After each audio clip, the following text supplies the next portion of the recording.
সেই টাস্কফোর্স বন্ধ করে দিয়েছেন তুলসী গ্যাবার্ড। বাংলাদেশকে চীনের বিকল্প প্রতিরক্ষা সামগ্রী দিতে চায় যুক্তরাষ্ট্র। এবার নাইজেরিয়ায় সেনা পাঠাচ্ছে যুক্তরাষ্ট্র। কাতারে মোবাইল মিসাইল লঞ্চার মোতায়েন করল যুক্তরাষ্ট্র। যুক্তরাষ্ট্রে গোয়েন্দা সংস্থাগুলোর ওপর রাজনৈতিক প্রভাব কমাতে গঠিত একটি বিতর্কিত টাস্কফোর্স বন্ধ করে দেওয়া হয়েছে। বিষয়টি নিশ্চিত করেছেন মার্কিন জাতীয় গোয়েন্দা বিভাগের প্রধান তুলসী গ্যাবার্ড।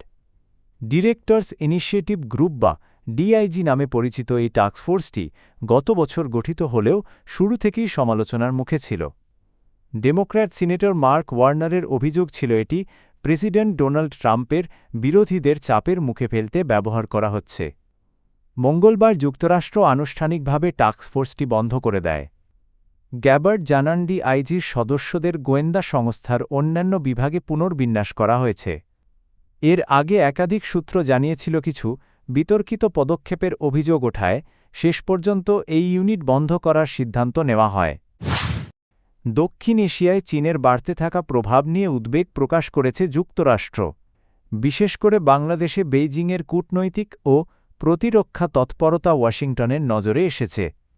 রয়টার্সের প্রতিবেদনে বলা হয়েছে, বাংলাদেশে নতুন সরকার গঠনের পর চীনা সামগ্রীর বিকল্প হিসেবে যুক্তরাষ্ট্র ও তার মিত্ররা আধুনিক প্রতিরক্ষা সরঞ্জাম দেওয়ার পরিকল্পনা করছে। ২০২৪ সালের অভ্যুত্থানে শেখ হাসিনা ক্ষমতাচ্যুত হওয়ার পর ভারতের প্রভাব কিছুটা কমেছে বলে মনে করছে যুক্তরাষ্ট্র। এতে বাংলাদেশে প্রভাব বাড়ানোর সুযোগ পেয়েছে চীন। ইতোমধ্যে ভারত সীমান্তের কাছে ড্রোন কারখানা নির্মাণে চীনের সঙ্গে চুক্তি এবং JF-17 যুদ্ধবিমান কেনার আলোচনা আন্তর্জাতিক মহলে উদ্বেগ তৈরি করেছে। ঢাকায় মার্কিন রাষ্ট্রদূত ব্রেন্টি ক্রিস্টেনসেন জানান, চীনের সঙ্গে কিছু চুক্তির ঝুঁকি তুলে ধরতে যুক্তরাষ্ট্র বাংলাদেশ সরকারের সঙ্গে ঘনিষ্ঠভাবে কাজ করবে এবং সামরিক চাহিদা পূরণে বিকল্প প্রস্তাব দেবে। একই সঙ্গে আঞ্চলিক স্থিতিশীলতার জন্য বাংলাদেশ ভারত সুসম্পর্ক বজায় রাখার উপরও গুরুত্ব দিচ্ছে ওয়াশিংটন। অন্যদিকে চীন বলেছে, বাংলাদেশ চীন সহযোগিতা পারস্পরিক লাভজনক এবং কোনো তৃতীয় পক্ষের বিরুদ্ধে নয়। মার্কিন রাষ্ট্রদূত আরও জানান, অনেক মার্কিন কোম্পানি বাংলাদেশে বিনিয়োগে আগ্রহী, তবে তারা নতুন সরকারের কাছ থেকে ব্যবসাবান্ধব নীতির স্পষ্ট সংকেত প্রত্যাশা করছে। পাশাপাশি যুক্তরাষ্ট্র রোহিঙ্গা শরণার্থীদের সহায়তায় আন্তর্জাতিক অংশীদারদের আরও এগিয়ে আসার আহ্বান জানিয়েছে।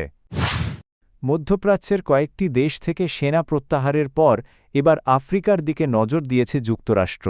সর্বশেষ ইরাকের একটি ঘাঁটি খালি করে মার্কিন সেনারা দেশে ফিরেছে। এবার নাইজেরিয়ায় প্রায় ২০০ সেনা পাঠানোর পরিকল্পনা করেছে ট্রাম্প প্রশাসন। দেশটিতে সক্রিয় বিভিন্ন সন্ত্রাসী গোষ্ঠীর বিরুদ্ধে লড়াইয়ে নাইজেরিয়ার সামরিক বাহিনীকে সহায়তা দিতেই এই পদক্ষেপ নেওয়া হচ্ছে। তবে মার্কিন সেনারা সরাসরি কোনো যুদ্ধে অংশ নেবে না, তারা মূলত প্রশিক্ষক হিসেবে কাজ করবে। এর আগে ইসলামিক স্টেটের অবস্থানে বিমান হামলা চালিয়েছিল যুক্তরাষ্ট্র। ইতোমধ্যে কিছু মার্কিন সেনা নাইজেরিয়ায় অবস্থান করছেন, নতুন বাহিনী তাদের সঙ্গে যোগ দেবে। ট্রাম্প অভিযোগ করেছিলেন, উত্তর পশ্চিমাঞ্চলের সক্রিয় জঙ্গিদের হাত থেকে খ্রিস্টানদের সুরক্ষা দিতে ব্যর্থ হচ্ছে নাইজেরিয়া। তবে দেশটির সরকার বলেছে, হামলার শিকার হচ্ছে মুসলিম ও খ্রিস্টান উভয় সম্প্রদায়ই এবং সন্ত্রাস দমনে তারা কাজ চালিয়ে যাচ্ছে। উল্লেখ্য, প্রায় ১৭ বছর ধরে নাইজেরিয়ার উত্তর পশ্চিমাঞ্চল জঙ্গি তৎপরতার কেন্দ্র। বোকো হারাম ও IS সম্পর্কিত গোষ্ঠীগুলোর হামলা সাম্প্রতিক সময় আরও বেড়েছে। ইরানের সঙ্গে চলমান উত্তেজনার মধ্যেই মধ্যপ্রাচ্যের কাতারে মোবাইল মিসাইল লঞ্চার মোতায়েন করেছে যুক্তরাষ্ট্র। পেন্টাগনের তথ্য অনুযায়ী এসব লঞ্চার থেকে খুব দ্রুত ক্ষেপণাস্ত্র ছোড়া সম্ভব, যা জরুরি পরিস্থিতিতে তাৎক্ষণিক প্রতিরক্ষা নিশ্চিত করবে। কর্মকর্তারা জানিয়েছেন, প্রয়োজনে এসব মোবাইল ইউনিট থেকে দূরপাল্লার প্যাট্রিয়ট ক্ষেপণাস্ত্র নিক্ষেপ করা যাবে, যা বিশ্বের অন্যতম উন্নত প্রতিরক্ষা ব্যবস্থা হিসেবে পরিচিত। মধ্যপ্রাচ্যের একাধিক দেশে মার্কিন সেনাঘাঁটি থাকলেও কাতারের আল উদেইদ ঘাঁটি সবচেয়ে বড়। ২০২৫ সালের সংঘাতে ইরানের ক্ষেপণাস্ত্র হামলায় এই ঘাঁটি ক্ষতিগ্রস্ত হয়েছিল, তাই বাড়তি নিরাপত্তা জোরদার করতে এখানেই নতুন লঞ্চার মোতায়েন করা হয়েছে।